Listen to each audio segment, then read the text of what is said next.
Olá, pessoal. Hoje gostaria de fazer alguns apontamentos tentando demonstrar a relação entre filosofia espírita e ontologia clássica.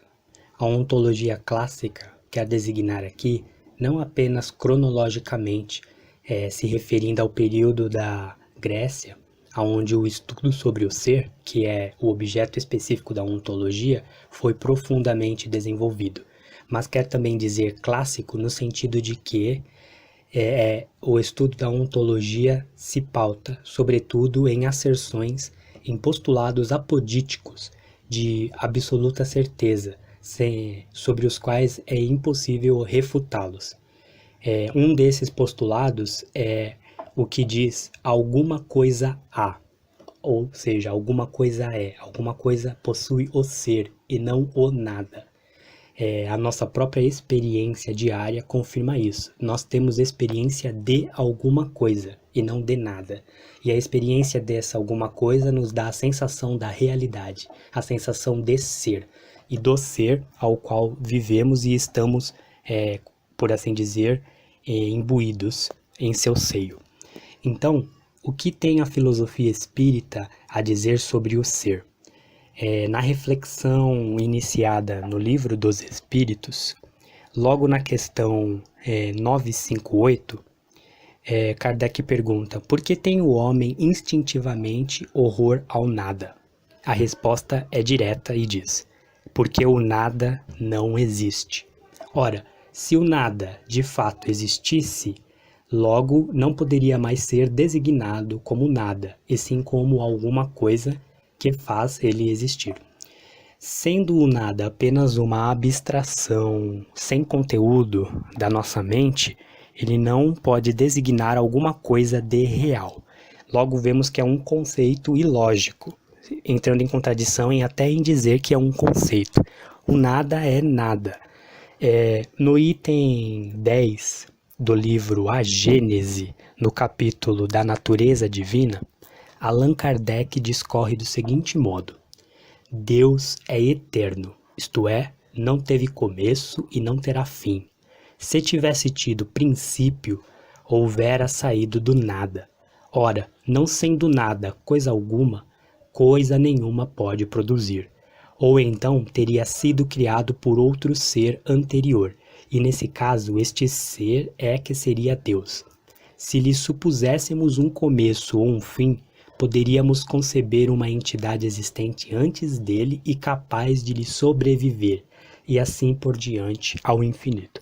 Ora, vemos que, ao buscar usarmos o uso da razão de modo metódico e rigoroso, sempre há a necessidade de postularmos a existência de alguma coisa, a existência de um ser, e não do nada, nas origens ou no fim, no processo de atualização de tudo, né? Porque é ilógico, dentro de uma perspectiva da razão, pensar o nada como alguma coisa antecedendo a toda a realidade. Se o nada absoluto existisse, veja que esta frase mesmo é contraditória. Se o nada absoluto existisse, toda a realidade seria impossível de se manifestar. Portanto, é necessariamente apodíctico, se impõe a existência de um ser. E este ser, por conseguinte, ele não pode ter nem princípio, não pode ter começo e nem fim. Portanto, ele está fora do tempo. É isso que designamos como um ser eterno. E o Espiritismo não hesita em dizer que este ser é Deus, com os outros tantos atributos que a razão pode angariar, né? Deduzir desta ideia do ser absoluto.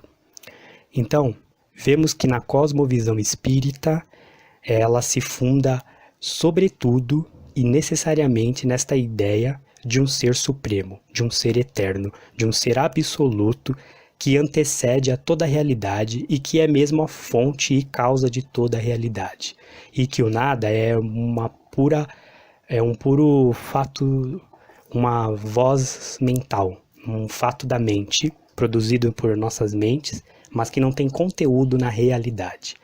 Agora, essas questões podem ser muito mais aprofundadas, para além do quadro doutrinário, e pode encontrar melhores fundamentos e melhores demonstrações no campo da razão filosófica e dos raciocínios apodíticos, na figura do grande filósofo Mário Ferreira dos Santos. Assim nós vemos que a doutrina espírita dialoga com a grande tradição filosófica do Ocidente e com a filosofia clássica, que angariou os aspectos da verdade e estão consolidados como princípios imutáveis da filosofia universal, né? Então, eu gostaria agora de deixar com vocês um áudio sobre esse estudo do ser e o nada, que o filósofo Mário Ferreira dos Santos, filósofo brasileiro, ele discorre sobre este assunto. Eu peço que vocês desconsiderem a má qualidade do áudio, pois foi gravado pelos alunos na década de 60, ele está em má qualidade, mas é possível apreender o conteúdo extremamente precioso e também rigoroso, né, porque ele faz ali, ao vivo, ali, né, no momento, as reflexões e a demonstração apodítica sobre a realidade do ser, a preeminência do ser sobre toda a realidade e a necessidade de postular o ser para que haja todas as coisas das quais nós experimentamos hoje no círculo restrito de nossa experiência. Então, eu agora gostaria de deixar o áudio do filósofo e professor Mário Ferreira dos Santos discorrendo fecundamente sobre este tema, sobre o ser e o nada, e demonstrando as grandes conquistas da ontologia clássica com as quais, para nós, adeptos do Espiritismo, o Espiritismo também dialoga e deve se aprofundar e deve buscar se consolidar nessa filosofia universal, uma vez que ele vem buscar sempre a verdade, e a verdade é independente dos sistemas que são produzidos pelos homens. O que importa aqui para nós é, portanto, a verdade expressada dentro das suas evidências e dentro dos rigores da razão humana, independente da época, independente dos sistemas aos quais elas são representadas no período histórico, né? Então o Espiritismo pode sim dialogar com todas as grandes tradições filosóficas, enquanto eles também conquistam aspectos da verdade universal. E aí está o raciocínio apodítico, o método de dedução filosófica e o método de ascese racional, demonstrado aí pelo nosso filósofo Mário Ferreira dos Santos, que só vem contribuir para a grande temática do ser, ao qual o próprio Allan Kardec busca fundamentar toda a cosmovisão espírita. É isso aí, muito obrigado. E estabelecer as conclusões que poderemos tirar da propositura dessa matéria.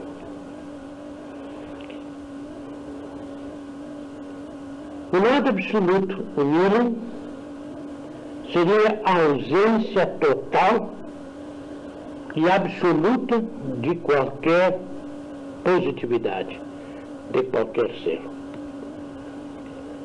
Então, nós podemos concluir o seguinte: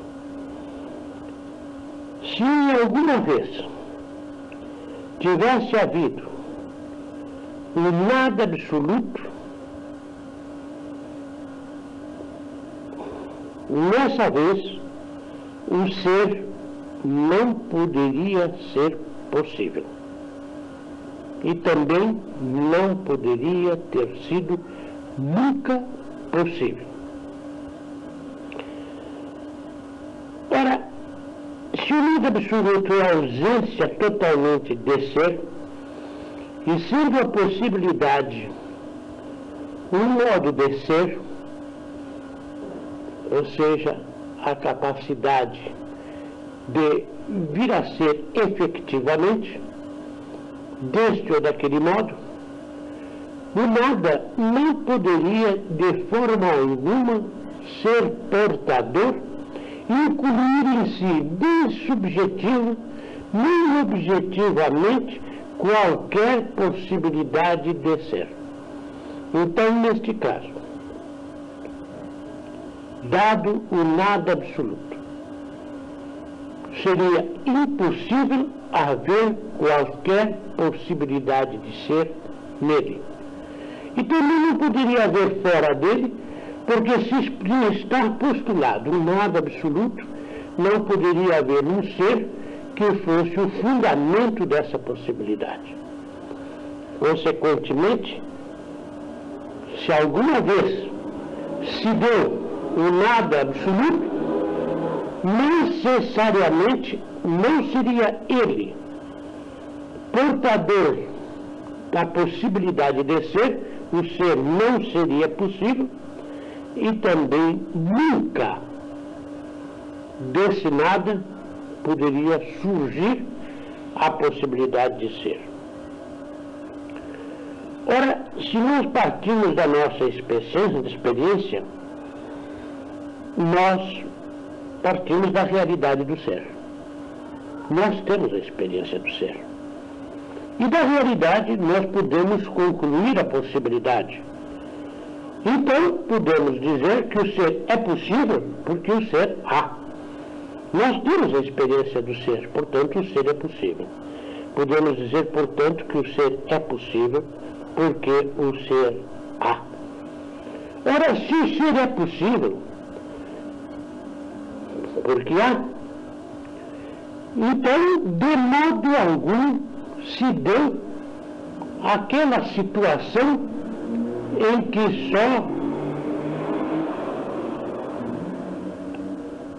que só se desse o nada absoluto.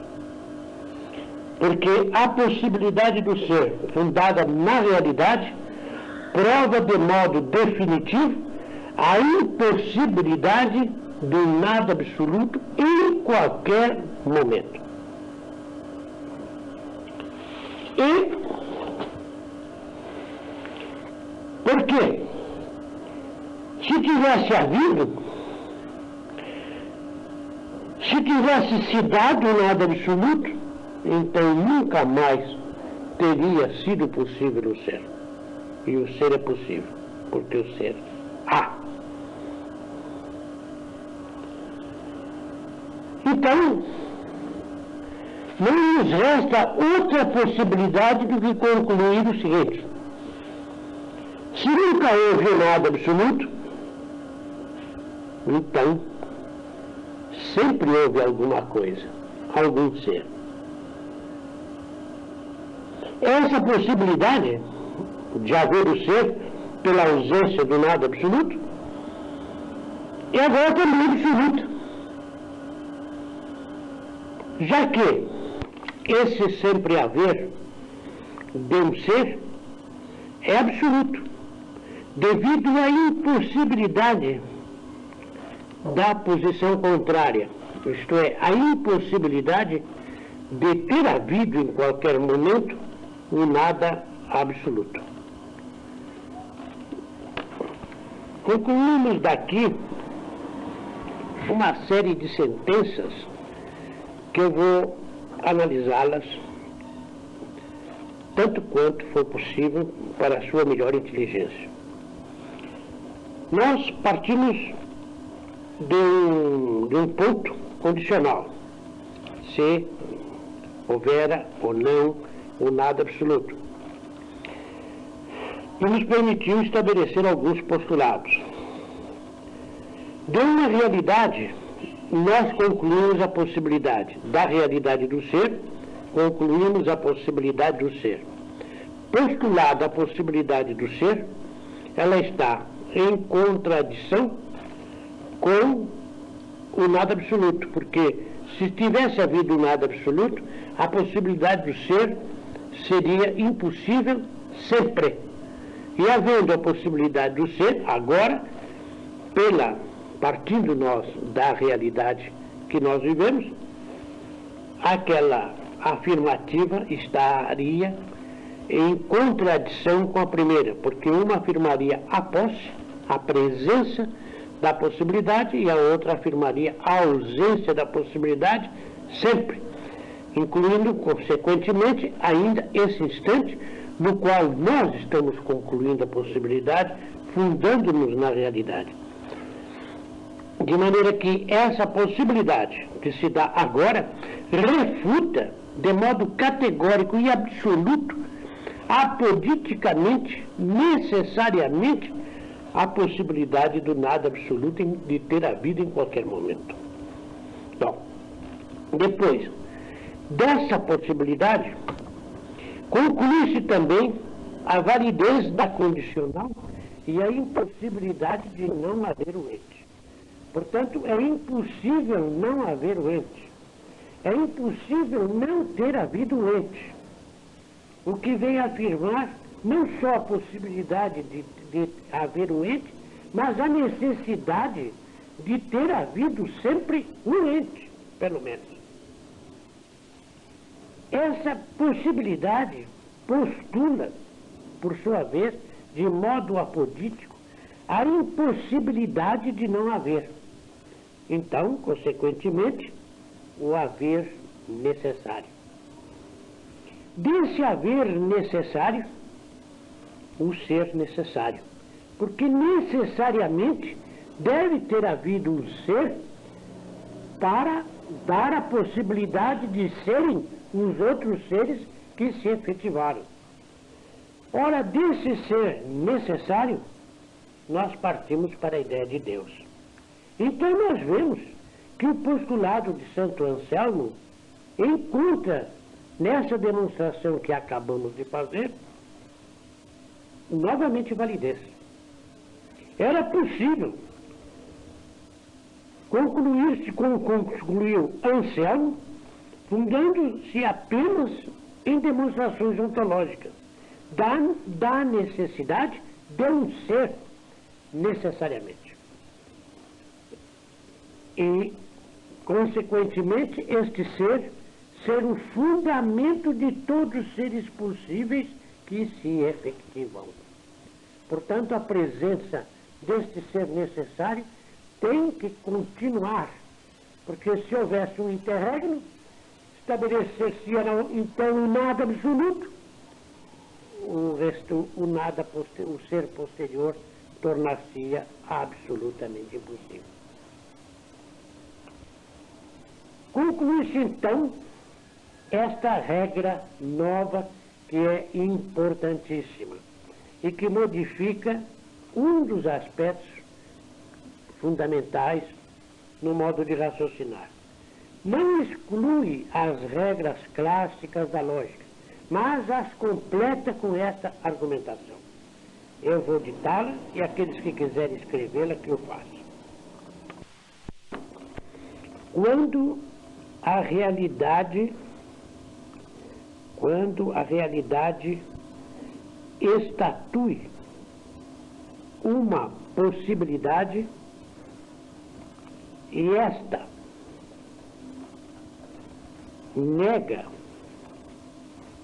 recusa, elimine e absolutamente a não possibilidade, abra-se parênteses, que passa a ser contraditória, fecha-se parênteses. A possibilidade aponta a necessidade.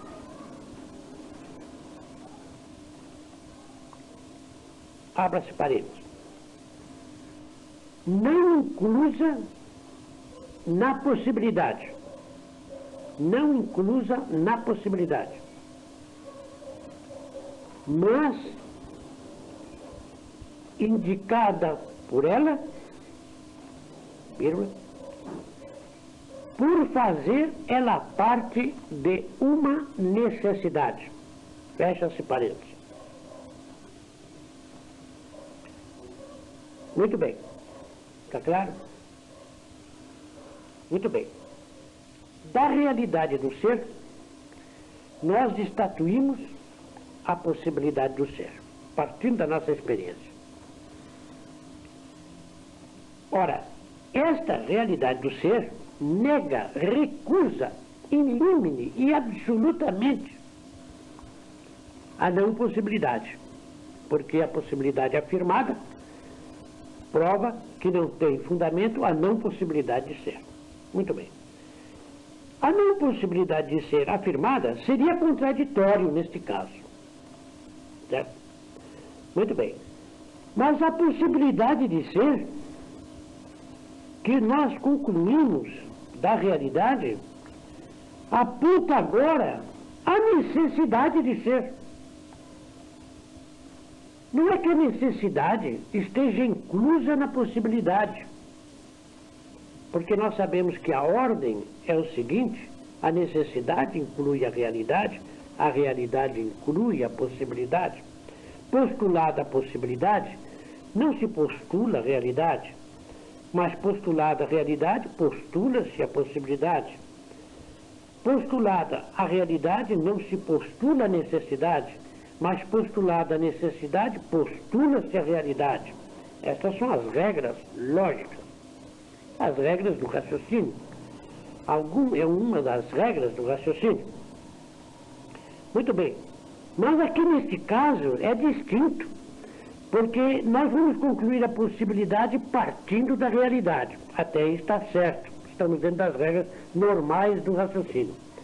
Mas a possibilidade do ser negando de maneira apodítica e necessária a impossibilidade do nada absoluto, ela está então revelando e contém, que ela indica, que ela aponta, não contendo dentro dela. Não é que a possibilidade contenha em si, mas aponta a necessidade de uma realidade sempre de ser, cuja realidade de ser, em face dessa mesma possibilidade atual de ser, passa a ser uma necessidade, porque sem ela seria impossível haver esta possibilidade. Portanto, ela nos revela esta possibilidade. Temos aqui um exemplo nítido do que é a chamada intuição apofântica na filosofia pitagórico-platônica. Este é um exemplo de intuição apofântica, de intuição que ilumina. É sobretudo aquela intuição que, partindo de dados inferiores, alcança-se a superiores pela necessidade não de que se revela estar contida nos inferiores, mas porque os inferiores são um índice, são algo que aponta, são um sinal apontando para algo que está além, que se tem de colocar necessariamente para a boa inteligência do próprio inferior. Então, a necessidade não está inclusa na possibilidade enquanto possibilidade, mas está indicada por ela. E porque ela, essa mesma possibilidade, é parte de uma necessidade, surge de uma necessidade, e por isso ela então aponta. Assim como se diz nos sinais. Os sinais de que o fumo, por exemplo, nos aponta a presença do fogo. A marca dos pés humanos no chão nos indica que alguém andou passando por aquele determinado lugar. Quer dizer, esses indícios é que vão iluminar o conhecimento. Não quer dizer que o indício contenha em si um outro que lhe é hierarquicamente superior. Mas ele o aponta, ele o indica, ele o revela e permite então que a mente, por seus próprios meios, chegue a ele. Então, nós chegamos agora a uma outra conclusão importante. É que, da possibilidade, conclui-se a necessidade quando a não possibilidade é impossível, é contraditória. Este é uma nova sentença, que eu vou repetir. Da possibilidade, conclui-se a necessidade quando a não possibilidade é impossível, contraditório. É evidente Se a não possibilidade de ser é impossível, já que nós temos o ser, é consequentemente impossível, o que daria fundamento à não possibilidade de ser, que seria, nesse caso, o nada absoluto, o qual daria a fundamentalidade da não possibilidade de ser. Ora, consequentemente, para que este ser possível se dê, havia necessidade de sempre dar-se ser. Desse ou daquele modo, não nos interessa discutir aí, mas de sempre dar-se ser.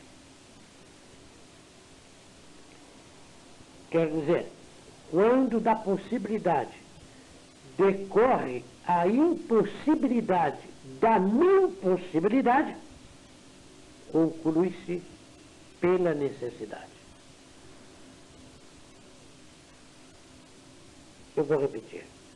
Quando da possibilidade decorre a impossibilidade da não possibilidade, conclui-se pela necessidade. Ou ainda, a necessidade é a impossibilidade da não possibilidade.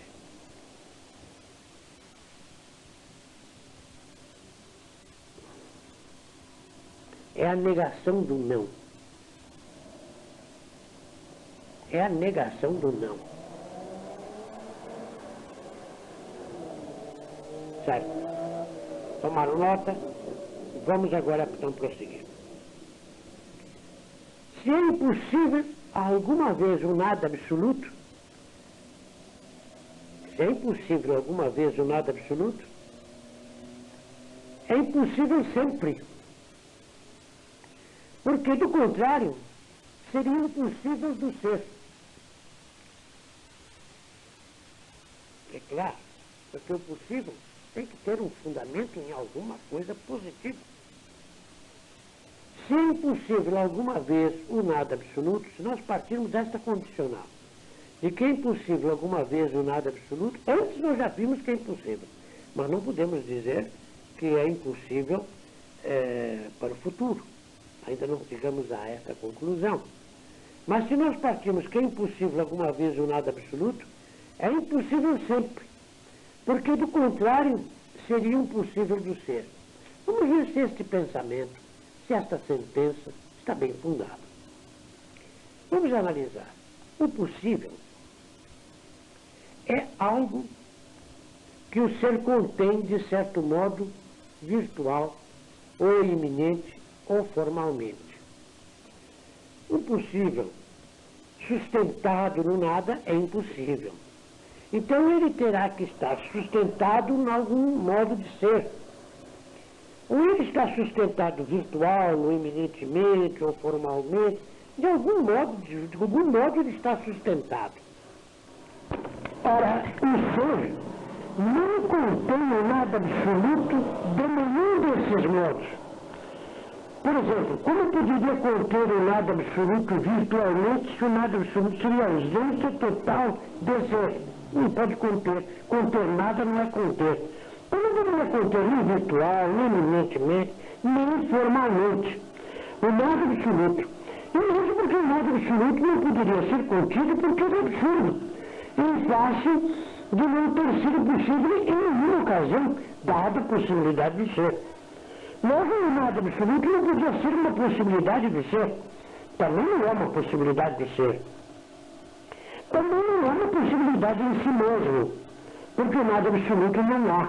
Você poderia dizer, não, mas o nada absoluto tem a possibilidade de si mesmo. Não, porque ter a possibilidade de si mesmo, sendo ele nada, ele não daria fundamento suficiente ao próprio possível de si mesmo. Ele também não pode ser possível de si mesmo.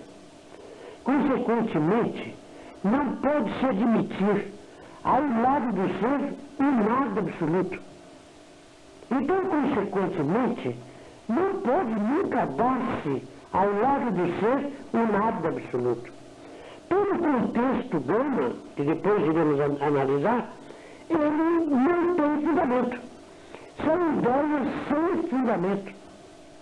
São ideias falsas. São pseudo-ideias. São construções inúmeras e vazias do nosso espírito. Porque é impossível o nada absoluto, de qualquer modo, ao lado do ser. Só pode haver o ser.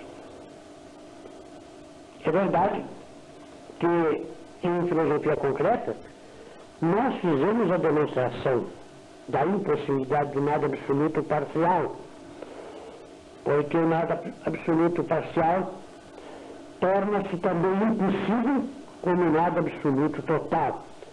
Do mesmo modo que não é possível haver ou ter havido ou vir a haver o nada absoluto total, também não é possível o nada absoluto parcial. Apenas o que pode haver é o nada relativo, a não presença de uma positividade. Mas a não presença de uma positividade que realmente seja positividade. Porque a não presença de uma positividade que não tem positividade, que nós apenas imaginamos que é uma positividade, não é presença de coisa alguma. E a não presença de coisa alguma não é presença de nenhuma espécie.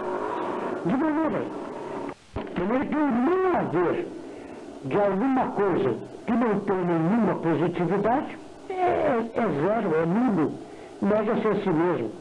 Nós não podemos dizer que é uma coisa deficiente porque lhe falte a algo que é nada. Porque faltar nada é nada faltar. Consequentemente, uma coisa só pode ser deficiente se lhe faltar alguma coisa, pelo menos positiva. De maneira que o nada relativo só pode ser, só tem fundamento numa positividade. Porque se for nada de alguma coisa não positiva, ele não tem mais nenhum fundamento. Então, o fundamento do nada relativo é um fundamento por referência a alguma coisa. O nada relativo permite a construção de um contexto de ideias subordinantes e subordinadas em torno dele. E essas ideias podem ser verdadeiras, porque elas estão se fundando em alguma coisa real. Desde que a positividade que é recusada, que é negada ou que é afastada, seja realmente uma positividade. Enquanto que o contexto humano, que é formado da ideia de nada absoluto, este está completamente posto à margem. Por exemplo, vamos dar um exemplo. Se alguém raciocinasse com a ideia de mal como total e absoluta ausência de bem, o mal seria um esvaziamento absoluto de toda a positividade. Seria a negatividade elevada ao extremo. Então, o conceito de mal nos levaria a dar-lhe um conteúdo vazio, um conteúdo igual ao que teria o nada absoluto, a ausência total e absoluta de qualquer positividade. O mal seria, então, um nada absoluto também. Ora, consequentemente, tal mal, colocado dentro do contexto gama, é falso. Não há necessidade de escrever aí milhares de obras e fazer longas e terríveis demonstrações como se fizer. Basta apenas que nós coloquemos a ideia dentro dos seus contextos. Se aquilo que nós imaginamos e pensamos aí em torno lá, que forma para nós um conceito qualquer, colocamos dentro do contexto alfa, ele é absurdo, dentro desse contexto, ele entra em contradição com os postulados deste contexto, com as sentenças já determinadas deste contexto, ele é falso, dentro desse contexto. Mas ele pode ser verdadeiro dentro do contexto beta. Então, no contexto beta. No contexto beta, ele não entra em contradição, ele não precisa. Se ele entra em contradição, também não pertence ao contexto beta. Se ele entra em contradição, ele é possível. Contradição tem que ser intrínseca, formal, intrínseca. Não havendo essa contradição, ele é possível. Agora, se ele está incluso, está subordinado já àquelas ideias que constitui o contexto desta, então pode-se afirmar, sem temor de erro, que ele pertence a esse contexto e, consequentemente, ele é regido pelas mesmas leis que regem esse contexto. Agora, se vamos compará-lo no contexto Gama, que é o contexto nada absoluto, nós então veremos também se ele postula o nada absoluto, se ele chega a ser um esvaziamento total de toda e qualquer positividade, ele será absolutamente negado, sem nenhum valor, sem nenhum fundamento.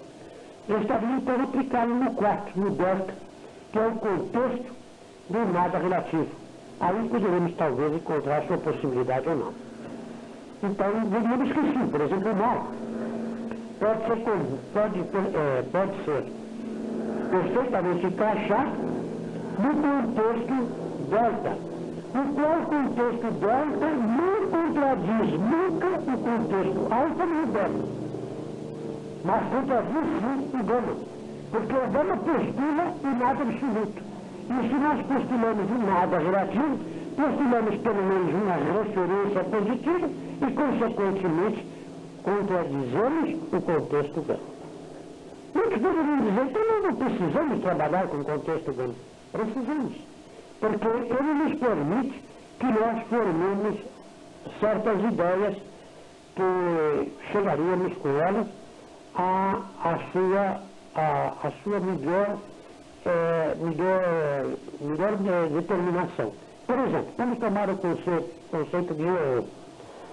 O conceito de erro indica a privação de certeza. Muito bem, então na privação de certeza, nós vamos verificar se ele se encaixaria dentro do contexto gama. Dentro do contexto gama, a ideia de erro seria a privação total de qualquer positividade. Seria um erro tomado no sentido absoluto. Então nós esvaziaríamos o erro de tal modo que o erro não teria fundamento nenhum. O erro só tem um fundamento. Para que o erro seja erro, ele tem que ter um fundamento positivo. Algum fundamento positivo. Então esse fundamento positivo nos mostra que de maneira alguma não podemos chegar ao erro absoluto. Um defeito fundamental que realizou um pensamento chamado racionalista foi levar os conceitos, certos conceitos da razão, a um esvaziamento tal que eles se transformavam em nada. Daí muitos chegaram a dizer que a última providência da razão, como se fosse a sua meta final, para a qual ela tende, é o nada. Daí ele irritar-se contra a razão. E daí ele aderir ao movimento romântico. E por sobre a razão as suas maiores dúvidas. Porque dizia ele, a razão, pelo seu espírito abstratista, pela sua tendência abstratista, pela sua tendência de despojar, ela vai despojando tanto que despoja até a positividade. Chega a ser nada. Qualquer conceito da razão tomado em si mesmo está completamente esvaziado. Dizia ele. Daí ele ter, pela razão, uma tremenda desconfiança, como ele dizia. E temor mesmo de entregar-se a ela. Usava porque não podia deixar de usar, mas sempre temeroso, e dizia mesmo que ela não passava de senão de um órgão curso da nossa inteligência. Um órgão claudicante, um órgão incapaz de nos levar ao melhor conhecimento. Daí, naturalmente, dá preferência à intuição e seguir todo aquele roteiro que é comum aos românticos. De maneira que, agora já temos uma noção, pelo menos, sintética do que sejam os contextos. Agora vamos ver uma outra, o conceito de falsidade. Como ele é entendido na filosofia especulativa. E como sabemos, a falsidade pertence mais à ciência especulativa do que propriamente à prática. A ideia de falsidade implica necessariamente um esvaziamento total de positividade, de certeza, de base correta. Então, a ideia de falsidade, ela é realmente esvaziada de todo o conteúdo positivo. Quer dizer, o falso é, na filosofia especulativa, aquilo que não tem nenhum fundamento em qualquer positividade. Ora, vamos tomar um conceito, por exemplo, de triângulo. Se nós dissermos que o triângulo tem 4 lados, especulativamente, esta ideia é falsa, porque ela exclui completamente toda e qualquer positividade do triângulo. Então, o conceito de falsidade é o único conceito que, dentro do contexto beta, tem algum fundamento. Não porque a falsidade seja alguma coisa em si mesma, não, mas porque a falsidade aponta a exclusão total de qualquer fundamento positivo ao que é postulado.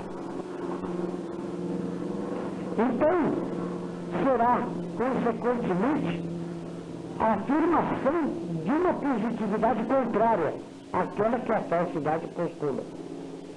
Se a falsidade, se alguém postular que o quadrilátero é um triângulo, é falsa essa postulação, porque ela exclui totalmente o triângulo do conceito de quadrilátero.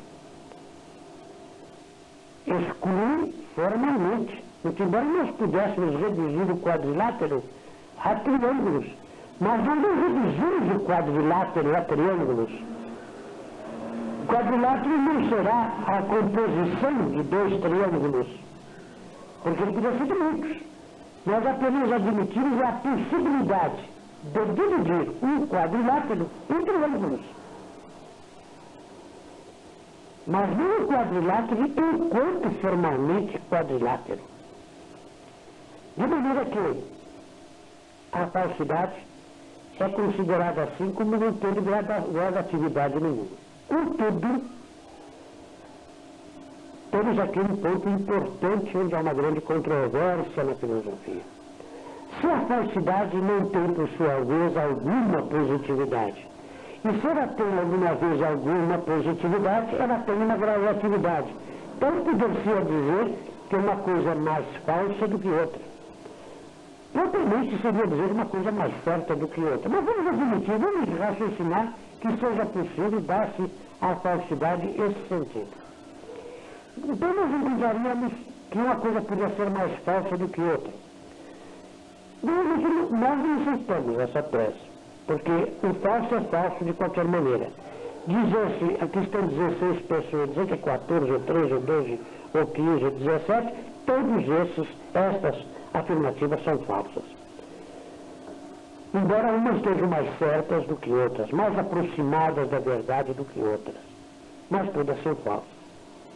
Admitir-se, por exemplo, graus de falsidade, se se poderia admitir se se dissesse, por exemplo, quando se diz que o triângulo seria falso afirmar que o triângulo é um quadrilátero, ou que o quadrilátero também é um triângulo, nós diríamos, não, tem alguma positividade, porque um quadrilátero pode traçar um triângulo. O quadrilátero contém elementos para a construção de um triângulo. Então essa falsidade não seria absoluta. Nós achamos isto uma maneira muito, vamos dizer assim, muito bárbara de tratar o assunto. O melhor é considerar sempre o conceito de falsidade como um conceito especulativo e, portanto, como algo que não admite graus. Assim como a identidade não admite graus, também a falsidade não admite graus. A verdade também não admite graus. O que admite graus é o certo e o errado. É na parte prática é que nós poderemos encontrar a gradatividade do certo e a gradatividade do errado. Mas na parte especulativa devemos permanecer dentro das ideias formais que são puras e perfeitas. E neste sentido, Verdade é sempre e apenas verdade, falsidade é sempre e apenas falsidade. Cremos que as ideias principais estão bem clareadas.